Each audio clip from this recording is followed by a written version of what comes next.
Oke, Assalamualaikum warahmatullahi wabarakatuh. Oke, Assalamualaikum.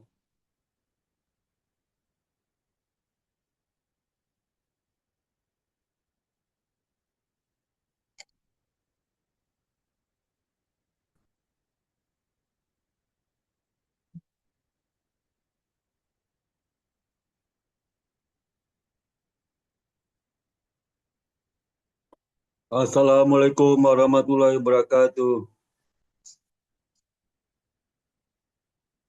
Assalamualaikum warahmatullahi wabarakatuh. Kedengaran sih sebenarnya. Satu. Langsung kedengaran ya? Halo?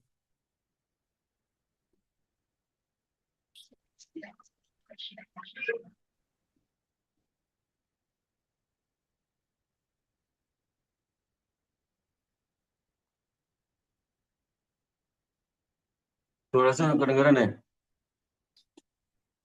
Terdengar, Pak. Hah? Lama sekali jawabnya. Ini kuliah ke berapa? Ke 10 ya? Kuliah ke 10 ya? Bentar ya.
Ini kemarin udah kita bahas semuanya. Ya, Ya, Pak. Itu. udah semua ya. Berarti ini kuliah ke 10, ke 10 ini. Itu udah bahas semua ya. Ya, Pak.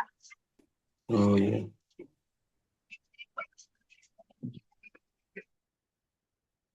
Lanjut kuliah yang kayak itu aja, yang ke 11 aja ya. Oke, Pak.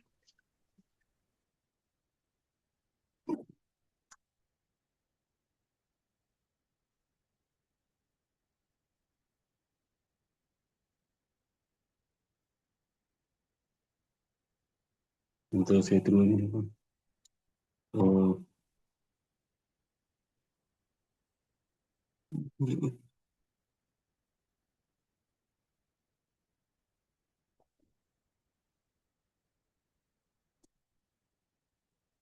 Hmm.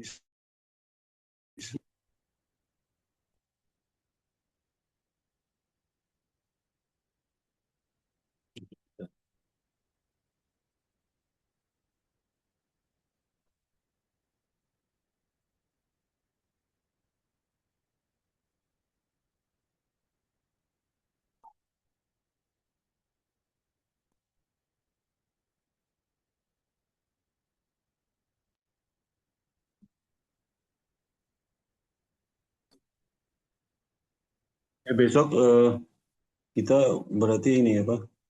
eh, ini saya gabung dengan kuliah ke 11 ya. Jadi besok kan Jumat harus kuliah ke 11 besok gitu. Karena saya dari pagi sampai malam ada acara. Mungkin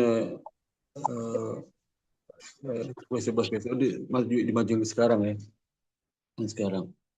Karena kebetulan kuliah ke 10 udah selesai materinya. Ya. Pak. Nah, sekarang kita kuliah ke-11. Nah, ke-12 nanti kalau selesai mungkin Senin depan ya, Senin depan. Atau Sabtu. Sabtu aja ya. Sabtu kali supaya lebih cepat kamu UAS ya. Jadi kuliah ke-12 Sabtu nanti ya. Sabtu besok start jam, kita mulai jam 9 ya. Oh sorry. Ya kalau bisa jam 10 aja deh, jam 10 ya. Oke, sekarang kita masuk ke perusahaan pembiayaan sekunder ya. Sekunder. Ya. Nah, pembiayaan sekunder ini perusahaan itulah perusahaan yang memberikan pembiayaan kepada lembaga-lembaga keuangan yang memberikan KPR kepada masyarakat ya. Jadi perusahaan ini memberikan pembiayaan kepada lembaga keuangan baik bank atau non bank yang membiayai KPR. Jadi dia itu yang sekunder. Jadi posisi sebagai sekunder, pembiayaan sekunder. Di perusahaan pembiayaan sekunder, pembiayaan primernya ya lembaga pembiayaan baik bank atau non bank yang beri KPR ke masyarakat. Itu pembiayaan primer ya. Nah, sekundernya dia di belakang layar. Jadi berikan dana pinjaman kepada lembaga-lembaga yang berikan KPR kepada masyarakat. Ya. Jadi dia nggak berikan langsung kepada masyarakat. Jadi melalui lembaga keuangan yang memberikan KPR kepada masyarakat. Ngerti nggak maksudnya? Kamu ngerti nggak? Oi,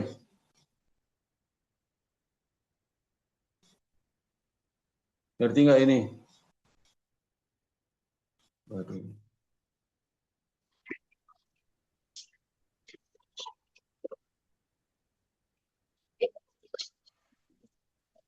Kamu lagi ngapain sih? Lagi kerja ya? Bapak udah pulang. Lo jawab dong punya saya itu. Buka on cam, di on cam terus, jangan ditutup kameranya. Udah pulang, Jangan Pak. tutup. Kamera jangan tutup. Buka kameranya. Kamu jawabnya lama banget. Saya tanya, aku nggak Ini saya dijawab. pakai 2D device. Ya, dijawab Saya lah. pakai 2 Dijawab. device, Pak. Iya, dijawab. Kalau saya tanya, dijawab. Berarti nggak? Nah, Ya, kalau dua device, saya nggak peduli mau 2, mau 100, mau pakai. Kalau saya tanya, dijawab. Ngerti nggak? Nah, nggak dijawab lagi itu. Diam aja. iya Pak. Saya udah jawab. Oh, susah.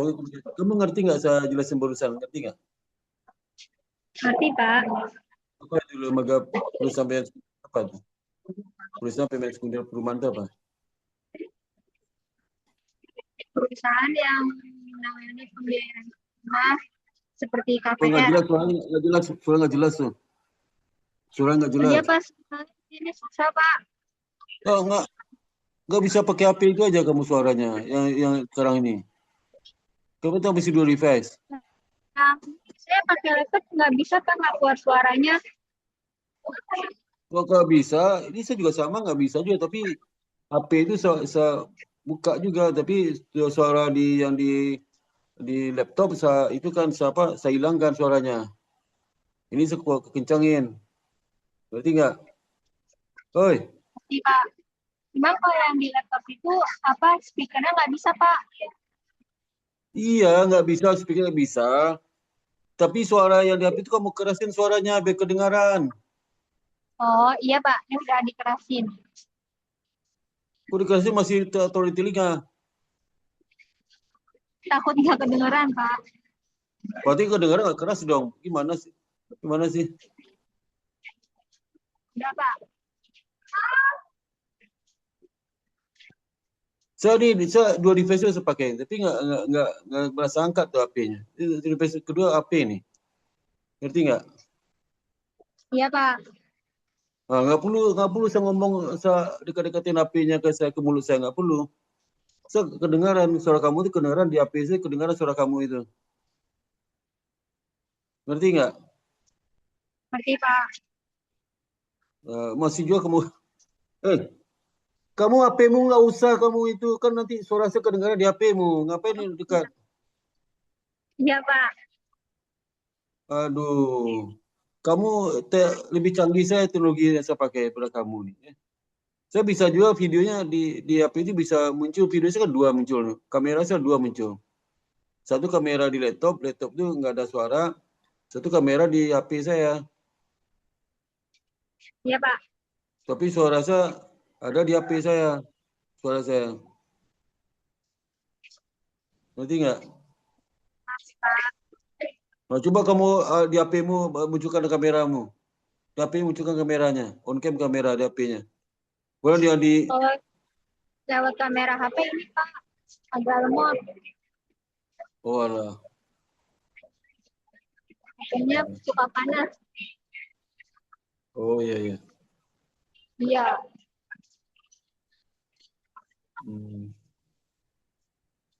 Iya iya. Oke. Tapi suara di HP-mu dimatiin lah. Suara di HP dia apa di laptop ini dimatiin suaranya. Kalau lewat laptop malah nggak ada suaranya, Pak. Iya nggak ada suara tapi kan masih kedengaran juga kresek-kresek. Kenapa itu? Kresek-kresek. Kenapa? Suara kresek-kresek masih kedengaran. Kenapa itu?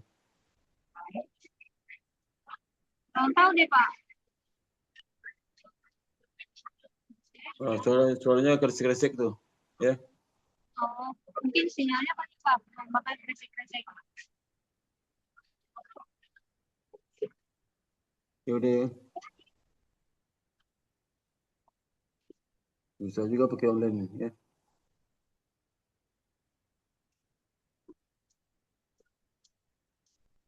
Jadi perusahaan security itu maksudnya. Nah, nanti kita bahas mengenai ada 3 bab ya. Nah, mungkin kita bahas mengenai bab 16 dan 17. Kalau bab 18 mungkin Sabtu kali ya, Sabtu. Jumat kita nggak ada kuliah, Sabtu aja. Sabtu itu berarti kuliah ke-12 ya. Nah, jadi ini sejarah perusahaan pembiayaan sekunder perumahan ya. Secara gini. Jadi di Indonesia itu dimulai tahun 83 ya. Diskusi mengenai perlunya Indonesia itu punya perusahaan pembiayaan sekunder perumahan. Itu diperkasih oleh Departemen Keuangan ya. Tujuannya apa? Untuk menciptakan pasar pembiayaan perumahan yang stabil. Kenapa stabil? Karena selalu diberikan fasilitas perumahan meskipun lembaga pembiayaan itu kekurangan dana. Jadi kalau dana nanti dipasok oleh perusahaan pembiayaan sekunder ini. Ini misalnya BTN karena dananya untuk KPR itu udah habis, dia nggak menyalurkan lagi. Nah, supaya stabil, tetap menyalurkan itu dibantu oleh perusahaan pembiayaan sekunder ini. Ya. Fungsinya itu.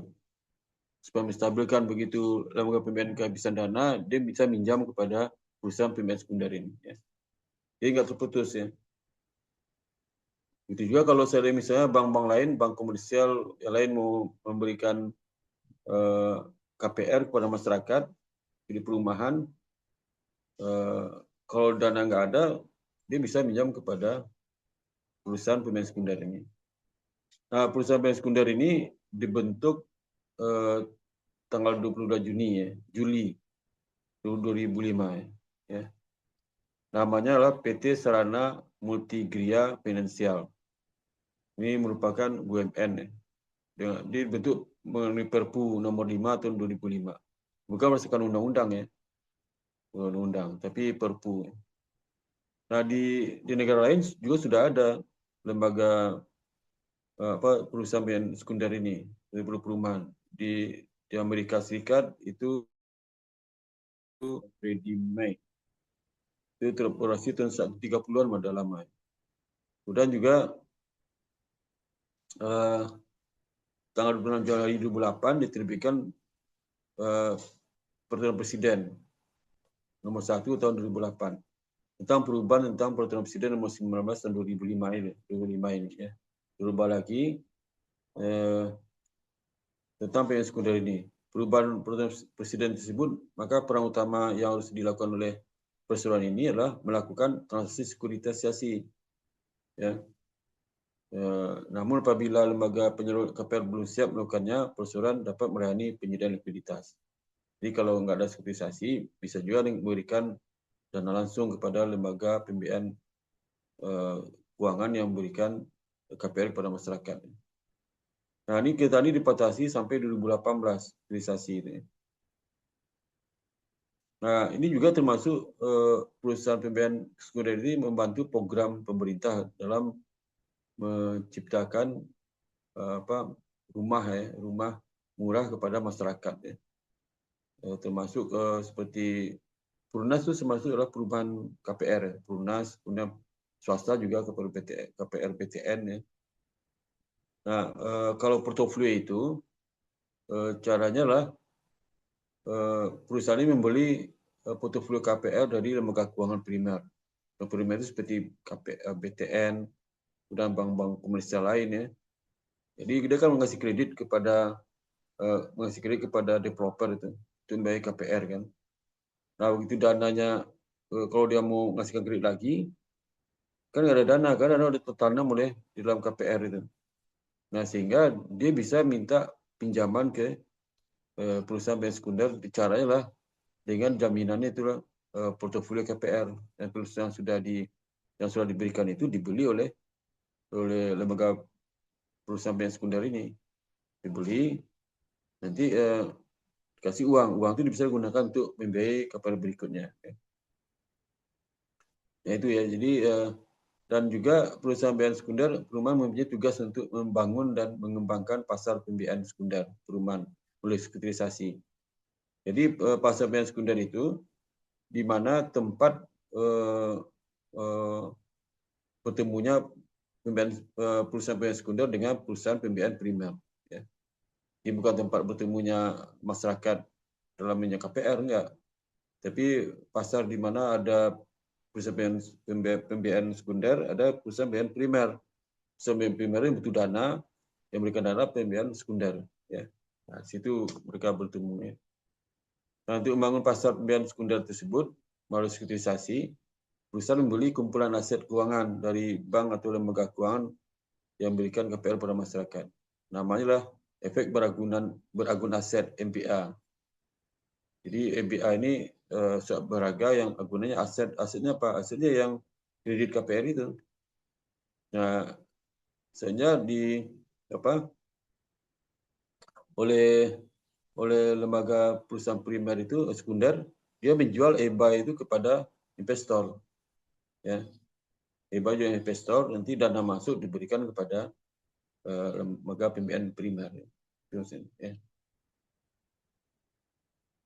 Jadi sumber dana perusahaan sekunder ini itu di samping berasal dari modal sendiri, juga pinjaman dan terutama dari penerbitan efek beragun aset surat partisipasi ya, seperti EBA itu. Dan juga EBA itulah termasuk EBA itu kan dijual kepada investor ya. Jadi si perusahaan sekunder itu beli sekuritisasi dari aset-aset KPR yang ada di perusahaan primer. Kemudian dibikin sekuritasnya berguna aset itu. Dan sekuritas berguna aset itu dijual kepada investor. Ya. Investor. Ya. Nah, kemudian kita lebih jauh melihat perusahaan pembiayaan sekunder primer ya. Jadi perusahaan pembiayaan sekunder ya, pembiayaan sekunder perumahan ya. Itu kalau sini kan di BUMN itu namanya apa? SMF ya. SMF itu singkatan dari PT Sarana Multi Gria Finansial. Ini SMS. Jadi kita bisa lihat di ini di itu Google ya, siapa perusahaan ini ya. Jadi kalau sudah lihat Google ya, kita buka Google bentar ya.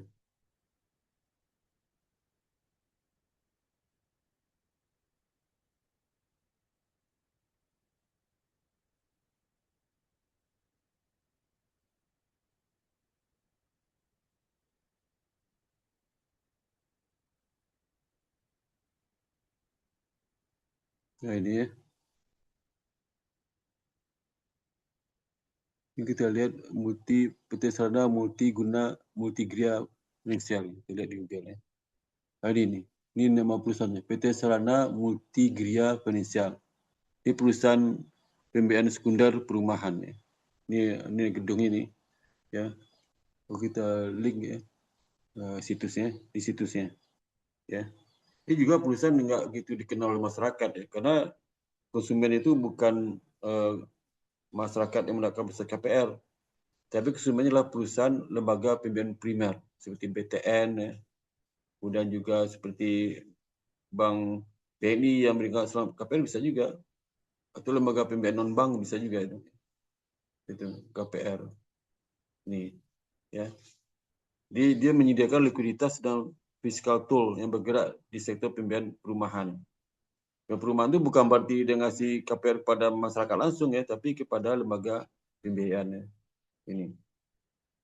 Ini laporan keuangannya ini ya, laporan keuangan tahunan, laporan keberlanjutan, laporan keuangan ini laporan keuangan tahunan. Kalau lihat laporan tahunan ini sejak kapan nih? Ini laporan keuangan sejak tahun 2006 ya, 2006. Sejak dia berdiri nih 2006 sampai 2024 ya, laporan keuangan.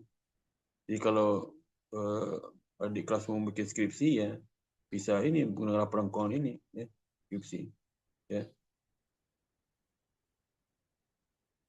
Ya, laporan koperasi. Kemudian ini mengapa memilih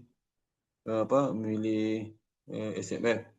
SMF sebagai BUMN di bawah Kementerian Keuangan. Jadi bukan di bawah BUMN ya, di bawah Kementerian Keuangan ya. Bergerak di sektor pembiayaan perumahan. Kontribusi untuk kesejahteraan masyarakat dalam memiliki hunian yang layak dan terjangkau. Ya.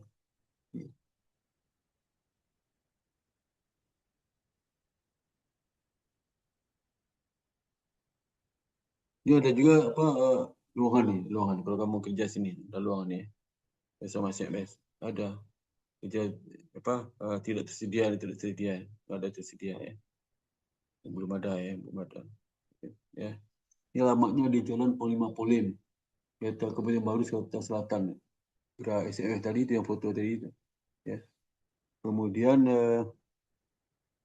cabangnya nggak ada ya, cabangnya nggak cabang di layanan tentang kami di perseroan komite afiliasi anti korupsi sekolah perusahaan hubungan afiliasi ya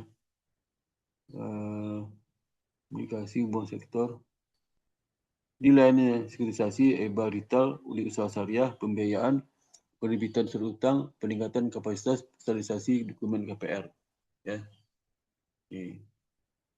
dengan perumahan ini kalau masyarakat itu seolah dia memberikan KPR kepada masyarakat kan karena nggak ada istilahnya nggak ada pembiayaan sekunder perumahan nggak ada namanya ya.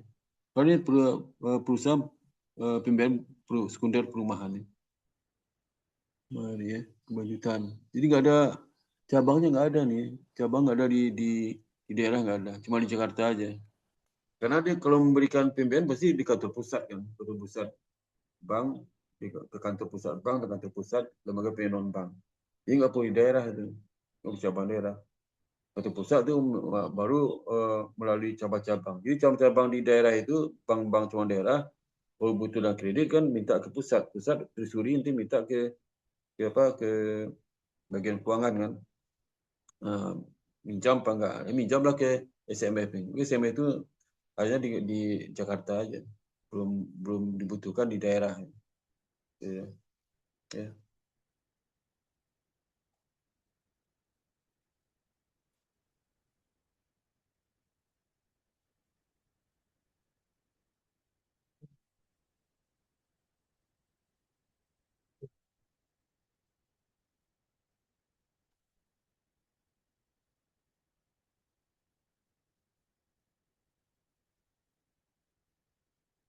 Begini.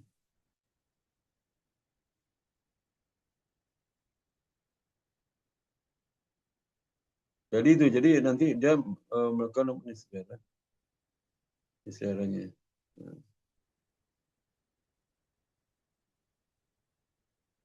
Jadi perusahaan PWS Sekolah itu membeli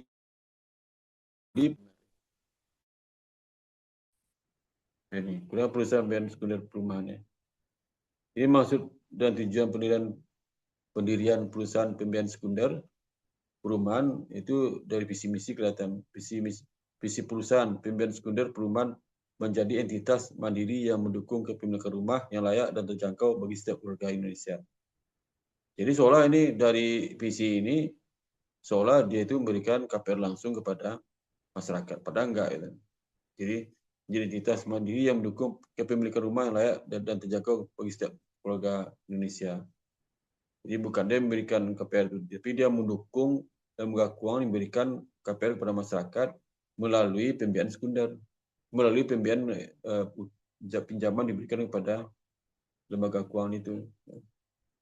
Misi perusahaan pembiayaan sekunder adalah membangun dan mengembangkan pasar pembiayaan sekunder. Ini pasar pembiayaan sekunder inilah tempat bertemunya lembaga pembiayaan sekunder dan lembaga pembiayaan primer yang dapat meningkatkan tersediaan sumber dana jangka panjang. Di lembaga pembiayaan primer itu nggak ada alasan lagi, dia nggak punya dana, nggak bisa melakukan KPR ya. Nah itu nggak ada masalah karena ada perusahaan yang bisa memberikan pinjaman dana untuk KPR. Dulu yang memberikan pinjaman itu BI bisa tuh. Ya. Dilakukan kepada bank itu dilakukan kepada masyarakat. Sekarang pembiayaan sekunder perumahan ya, SMS ini. Ya. Manfaatnya apa? Pertama, manfaat dari perusahaan SMS ini menyediakan likuiditas tambahan untuk pembiayaan perumahan. Nah, jadi hati-hati juga ini ya. Jadi likuiditas tambahan untuk pembiayaan perumahan bukan langsung ke masyarakat, tapi ke lembaga pembiayaan primer melalui. Jadi untuk pembiayaan perumahan melalui lembaga pembiayaan primer seperti itu. Ini nggak ada kalimat itu. Jadi masyarakat kalau baca ini, wah ini bisa minjam ke SMS, enggak. Ya. Sudah mengurangi beban lembaga keuangan primer ya, dalam pembiayaan jangka panjang. Jadi kalau dia mau jangka panjang ke developer kan kasih pinjaman tuh, developer yang bangun KPR. Biasanya developer itu jangka panjang kan. Atau ke KPR jangka panjang, bisa 10 tahun, 15 tahun, 20 tahun. Ya. Nah kalau panjang itu bagi lembaga keuangan kan berat. Karena duitnya ratusan miliar habis untuk membiayai kredit jangka panjang. Sehingga banyak tertanam di situ. Duitnya itu maka bisa minjam ke SMF ini. Dan proses akses masyarakat terhadap perumahan yang terjangkau. Jadi memperoleh masyarakat itu, tapi dengan diberikan pinjaman kepada lembaga keuangan, maka masyarakat itu bisa kapan ini bisa pinjam ke lembaga pembiayaan primer itu. Maka mereka available dananya. Ya. Ada istilahnya, oh kita nggak ngasihkan lagi 2 bulan ini ya, kita serat dulu. Sebenarnya serat karena ada dana yang nggak ada. Kita tanam semua kepada KPR yang sebelumnya. Karena waktu lama itu kembalinya susah. Ya. Sudah meningkatkan stabilitas ekonomi melalui pasar pembiayaan yang lebih terorganisasi. Stabilitas ekonomi ya kebutuhan pangan sandang itu, sandang pangan, kebutuhan pangan itu perumahan. Ya, kalau pangannya perumahan nggak ada kan bukan gejolak sosial kan, nggak stabil juga ekonomi. Banyak orang miskin nggak punya urusan, mereka kos ekonomi nggak stabil. Tapi kalau masyarakat kita diberikan rumah yang layak, mereka lebih tenang, lebih konsentrasi cari uang yang bisa mensuksesi ekonomi satu negara. Nah, fungsi dari pembiayaan ini nanti sampai jam 5 aja ya, jam 5. Jadi fungsi dari para perusahaan pembiayaan inilah dengan kebutuhan masyarakat Indonesia akan fasilitas perumahan yang sangat tinggi dan mengingat jumlah penduduk Indonesia yang besar serta pertumbuhan sangat cepat. Maka dibutuhkan peran serta dari seluruh pihak yang terkait sehubungan dengan pembangunan perumahan tersebut, khususnya peran pemerintah. Nah, pemerintah dari mana? Melalui SMS ini ya. Pihak pengembang selaku pihak yang bangun perumahan, masyarakat yang membutuhkan rumah, ya, serta peranan lembaga keuangan yang memberikan fasilitas pembiayaan pembangunan perumahan bagi pengembang dan pemberian fasilitas kredit pemilik rumah, saja di KPR bagi masyarakat. Jadi peran pemerintah itu ini mendorong pasar pembiayaan yang sekunder sehingga tidak ada alasan lembaga pembiayaan primer itu memberikan fasilitas kredit KPR kepada masyarakat. Sehingga target negara pemerintah untuk membangun rumah Misal 1 juta rumah per tahun atau 1.000 rumah per tahun suatu provinsi itu bisa tercapai. Ya, selama ini nggak tercapai karena lembaga keuangan itu banyak tertanamnya diberikan puluhan tahun, kembali susah. Walaupun ada tambahan nggak besar kan, nggak besar. Ya. Kan bayangin aja kalau jangka waktu 20 tahun, kalau pertama berikan setiap tahun, selama 20 tahun dia ngasih pinjaman ke developer. Ya. Baru ke tahun 20 baru dia terima pembayaran lunas dari pembayaran yang pertama. Sehingga kalau dia itu selama 20 tahun ngasih setiap tahun, berarti kan nanti akan ada duit kembali setiap bulan dia bisa membiayai lembaga pembiayaan primer kan. Sehingga akselerasi pertumbuhan lebih cepat. Ya.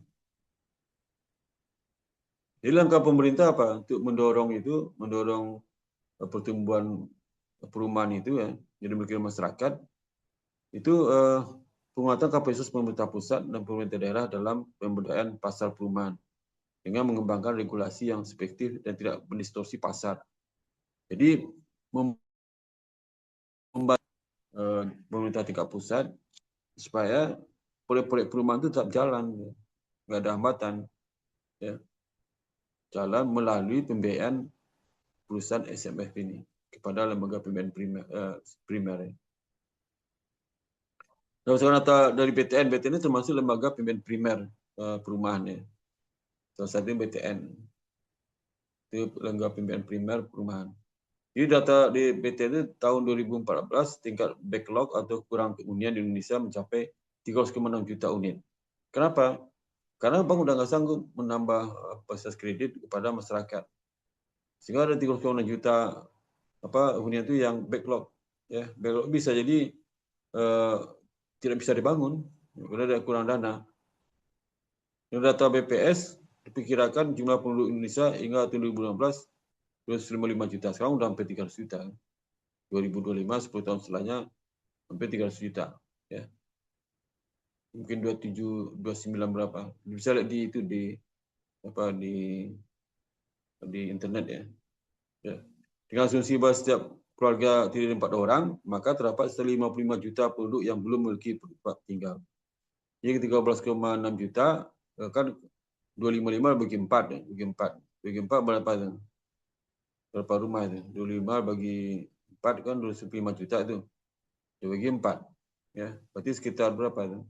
Sekitar 61 juta kan, 61 juta kebutuhan perumahan. Yang baru disediakan hanya 13,6 juta. Jadi 61 juta kurang 3,6 juta, sekitar 55 juta penduduk yang belum memiliki tempat tinggal. Atau 50 juta keluarga. Dan keluarga bukan penduduk lagi, 50 juta keluarga. Belum memiliki tempat tinggal. Ya. Karena dari 61 juta bisa dibangun cuma 13,6 juta. Nah, kenapa itu? Karena sesuatu faktor utama adalah lembaga pembiayaan primer itu nggak sanggup membiayai proyek pembangunan perumahan karena kesulitan dana. Ya. Di sisi supply, rata-rata pembangunan perumahan dari pengembang untuk masyarakat berpenghasilan rendah hanya sebesar 400 unit per tahun, 400.000 unit per tahun. Jadi kalau kita biarkan itu berarti berapa tahun lagi itu? Berarti sekitar 400 unit kan dibagi 55 juta kan berapa? Berarti ada 100 tahun lagi ya baru dipenuhi semua. 100 tahun kan udah tambah lagi penduduk. Ya. Umur manusia yang sampai 100 tahun ya. Jadi akan bermasalah itu. Dengan kondisi tersebut, maka diperkirakan kondisi kurang hunian sebanyak 39 juta unit baru dapat dipenuhi hingga 34 tahun mendatang. 34 tahun, jadi 3,6 juta ya. 36 juta yang backlog itu yang nggak tersedia dari 55 juta ini ya. 36 juta belum punya rumah ya. Ini 50 juta nih belum memiliki tempat tinggal. Ini kok bisa hitungnya 39 juta. Mesti bukan 39 juta, 55 juta ya. Hingga berapa 100 tahun boleh terpenuhi ya. Karena per tahunnya 400.000 unit ya. Sisi pendanaan asumsi harga jual rumah untuk MBR sebesar 110 juta. Dapat dipastikan kebutuhan dana 1,63 triliun ya. 1,63 triliun, 1,6 triliun ya. Itu kalau 13,6 juta ya. Ya, juta. Ya. 1,6 triliun ya lembaga penuhi. Sedangkan di korupsi kan gila-gilaan tuh. Korupsi kita berapa? Ada 10 triliun, ada 100 triliun, ada 1000 triliun. Berapa rumah bisa dibangun? Ya. Nah, koruptor itu benar-benar masa bisa dapat rumah, kalau ada korupsi nggak bisa dapat rumah. Seperti apa? Seperti Amanda lah. Amanda nggak bisa dapat rumah itu KPR rumah sederhana kan. Kalau misal tanah 60 TP 21 kan lumayan tuh. Kita ada tempat tinggal ngontrak lagi. Itu nggak bisa dipenuhi karena ada korupsi. Pejabat-pejabat kita korupsi ribuan triliun. Kalau memenuhi itu 1,6 triliun gimana? Korupsi kita gila-gilaan tuh. Korupsi kita itu bukan triliun lagi, tapi ratusan triliun sampai ribuan triliun. Kan itu. Berapa luar biasa itu. Para koruptor itu ya, menghisap darah masyarakat itu ya. Nah, penyuluhan KPR oleh perbankan akhir tahun 2014 itu sebesar berapa? 317 ini berapa? Ini angka berapa? Ini 1, 2, 3. Ini berapa nih? Ini aja udah ini 1000 ini kalau ini pas 30 triliun ya, berarti 317.000 triliun. Enggak salah Iya. nih. Salah ini harusnya kelebihan 0 ini 3 nih. Kelebihan 0 itu ya. Jumlah tersebut sebesar 49,3% penyerahan KPR disumbangan oleh Bank BUMN dan sebesar 42,6% oleh swasta. Ya, sisanya disokong oleh BPD, BPR dan bank asing. Sedangkan pendanaan dari pemerintah sendiri untuk anggaran 2015 sektor perumahan mencapai 13,3 triliun. Jadi ini bukan itu ya, bukan 317.000 triliun, tapi 317 triliun. Ya. Dari APBN jadi 13,3 triliun. Ya. 1, 2, 3, 300.300 triliun ya. Ya. 300.000 triliun. Ini 317 triliun. Ya. Ini benar juga tuh. Ini 5.100 triliun. 5.000 triliun ya. Ini 13.000 triliun. Ini 8,2 triliun ya. Ini 5,1 triliun, ini 5,1 triliun ya. 5.000. Ini aduh ya. Oh ya, ini 5,1 triliun ya. Ini 13,3 triliun, 3 triliun. Ya. Itu ya. Ini sebenarnya bukan 317 nih ya. Maksudnya ini 317,4 triliun ya. Bukan ya ini 400 ini miliar ya. 30 miliar ini 317 triliun ya. Banyak kan ya? 317 triliun. Boleh seluruhkan 13,3 triliun ya. Nah, masalah utama dalam memenuhi kebutuhan premium masyarakat adalah itu masalah pembiayaan. Itu. Pembiayaan itu karena bank-bank itu nggak lagi duitnya untuk membayar KPR itu. Dia kan dibagi-bagi juga, nggak KPR kan. Sektor bisnis juga kan, komersial juga. Jadi itu sektor KPR itu udah habis duitnya. Sehingga kalau disuruh menyalurkan KPR lagi, dia minta fasilitas kredit murah dari SMF itu. Dulu ada dari Bank Indonesia, sekarang Bank Indonesia melalui SMF sekarang. Ya. Itu fungsinya SMF sendiri. Nah ini sektor perbankan nggak dapat diandalkan, mengingat sektor perbankan dihadapkan dengan masalah mismatch maturity atau funding gap. Jadi karena kenapa funding gap? Karena kalau dia biaya itu, kan bayang aja dia punya dana dari dana P3.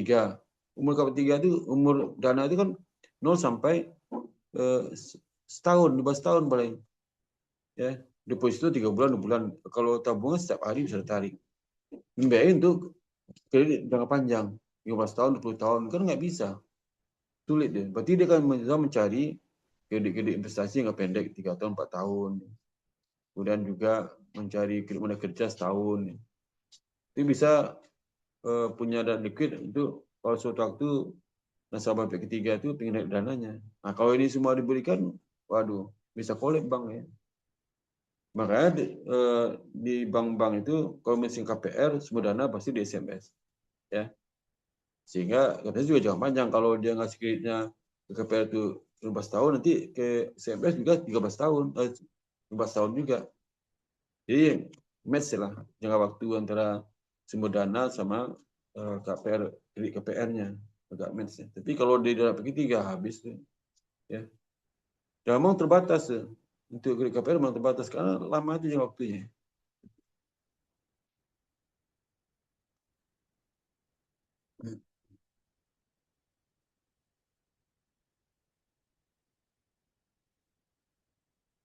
Jadi dia menyuruhkan jangka menengah dan panjang. Beda sama perbankan. Perbankan paling jangka menengah itu kan 5 tahun. 5 tahun ke bawah. Kalau perbankan ada 5 tahun ke bawah sih ada. Tapi panjang 10-15 tahun dia nggak sanggup. Nah BTN itu kalau bisa karena dia dapat fasilitas kredit likuiditas di Bank Indonesia dulu. Itu dari pemerintah. Itu akan meningkatkan perumahan. Kalau perumahan itu waktu 20 tahun dia dapat kredit juga 20 tahun dari pemerintah. Jadi nggak ada masalah ya. Sehingga maturity mismatch-nya akan dapat diatasi oleh perbankan dan kalau dia minjam ke SMS. Ya. Nah, ini peran SMS itu perannya. Sehingga pasar perumahan itu bergairah. Kalau enggak yang pasar muda nggak dapat rumah dong, yang bermerik nggak dapat rumah karena semua rumah dikuasai oleh bapak ibunya, senior dia, dia nggak dapat. Jadi kalau setiap tahun ada diberikan KPR kan, mereka bukunya bisa dapat. Sekarang ada juga tapi terbatas kan. Dia aja KPR BTN itu terbatas setiap tahun. Nggak setiap saat kamu datang ke bank mengizinkan kepada BTN nggak terbatas. Dan perumahan itu juga terbatas juga membangun KPR BTN itu.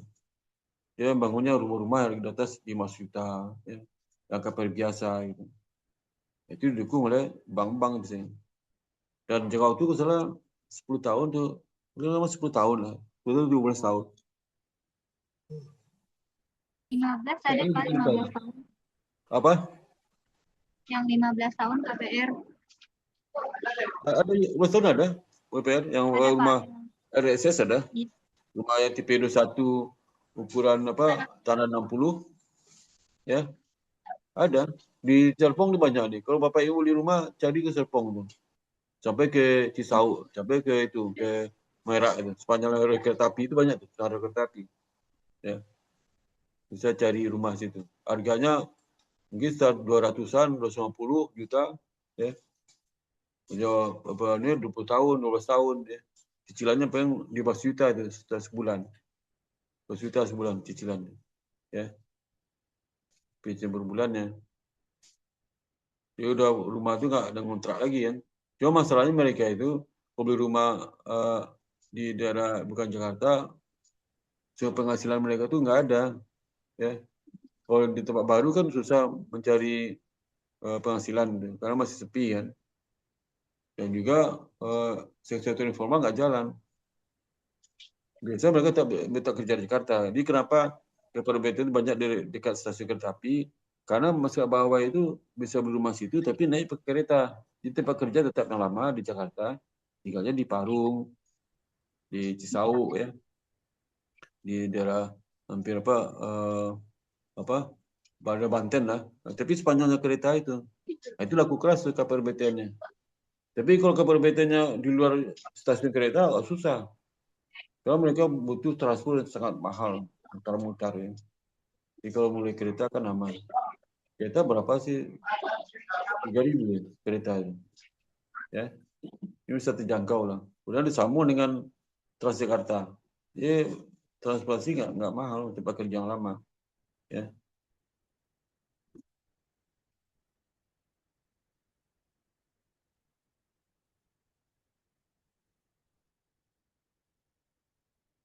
menit lagi ya.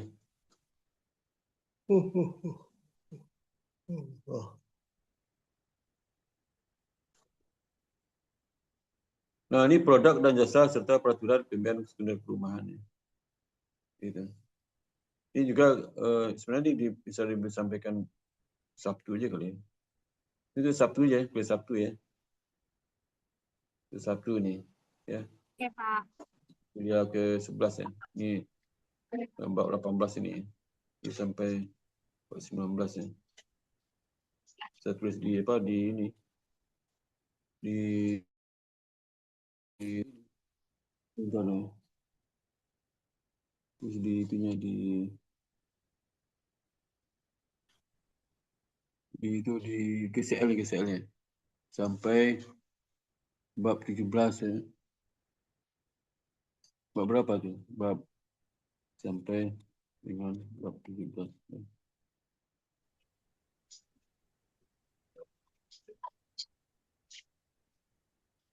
Oh, GCL siap kan di pantau itu GCL-nya ya. Iya Pak, saya udah lihat yang video besok. Ya udah ya. Besok tanggal hari. Ya, udah ya. Iya Pak. Kalau kita foto dulu nih ya. Oh, ini foto ya. Foto dulu ya. Hitung ya. 1, 2, 3. Bentar ya, saya masukin dulu ya. Ya, masuk itu kemudian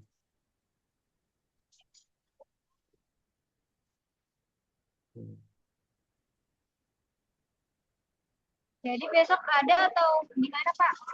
itu nggak ada. Sabtu kan kuliah sekarang udah ini kuliah 10 dan 11 ya. Sabtu itu kuliah ke 12 ya, Sabtu. Ini kuliah 10 dan 11 ini ya.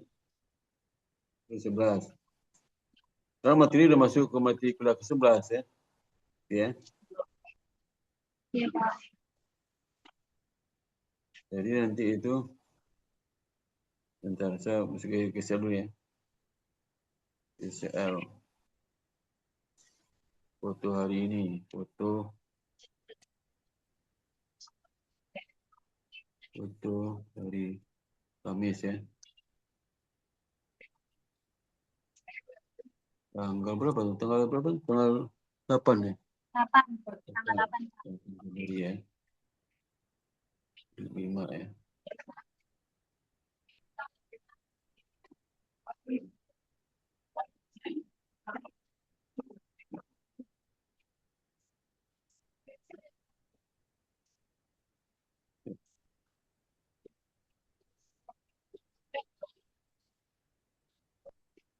Udah ya, sekarang boleh istirahat ya. Oke Pak, Boleh istirahat. makasih Pak. Ya, bersama-sama. Silakan live ya. Pak. Iya, makasih Pak. Bersama.